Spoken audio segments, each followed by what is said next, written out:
Hello guys, welcome back to my channel.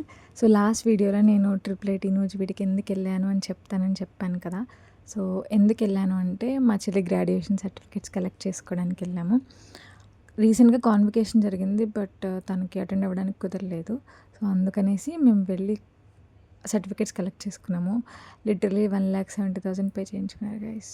అవి pay చేస్తే అయినా కానీ సర్టిఫికేట్స్ ఇవ్వలేదు. వెరీ కమర్షియల్ అయిపోయారు ట్రిపుల్ ఐటీ వాళ్ళు. సో పే చేసి చాలా సిగ్నేచర్స్ తీసుకొని డాక్యుమెంట్స్ అన్నీ కలెక్ట్ చేసుకునేసరికి మాకు ఈవినింగ్ అయిపోయింది.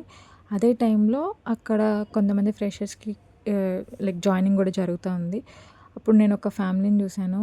ఒక ఆంటీ వాళ్ళ అమ్మాయిని డ్రాప్ చేసేసి వాళ్ళ పేరెంట్స్ ఇద్దరు వెళ్తూ ఉన్నారు. ఆ అమ్మాయి లోపలికి వెళ్ళిపోయినా సరే ఆ ఆంటీ అలానే చూస్తూ ఉండిపోయారు. నాకు తనని చూడగానే లిటరల్లీ మా మదరే గుర్తొచ్చారు అన్నట్లు.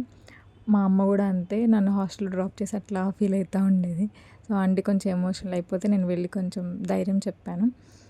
అది చూడగానే నాకు నా ఇంటర్మీడియట్ డేస్, బీటెక్ డేస్ గుర్తొచ్చినాయి. నా ఇంటర్మీడియట్ అయితే లిటరల్లీ ఒక నరకం, అదొక జైలు అని ఫీల్ అవుతాను నేను. సో దాని గురించి మనం తర్వాత మాట్లాడుకుందాం. నేను సపరేట్ వీడియో కూడా చేస్తాను. సో నేను ఈ వీడియో నుంచి ఒక క్వశ్చన్ అడగాలనుకుంటున్నాను. మీరు కూడా ఒకప్పుడు అస్సలు ఇష్టపడని ప్లేస్కి కానీ ఆర్ అలాంటి పీపుల్ దగ్గర కానీ మళ్ళీ ఆఫ్టర్ లాంగ్ టైం వెళ్ళిన తర్వాత ఎప్పుడైనా ఆ ఫీలింగ్ డిఫరెంట్గా అనిపిస్తే నాకు కమెంట్స్లో చెప్పండి. ఇఫ్ ఇన్ కేస్ అలాంటి సిచ్యువేషన్స్ ఏమి రాకపోతే మీరు ఒకసారి ట్రై చేయండి. ఒకప్పుడు మీకు అస్సలు ఇష్టం లేని ప్లేసెస్కి మళ్ళీ రీవిజిట్ చేసి చూడండి. అంతే వీడియోకి. Bye bye.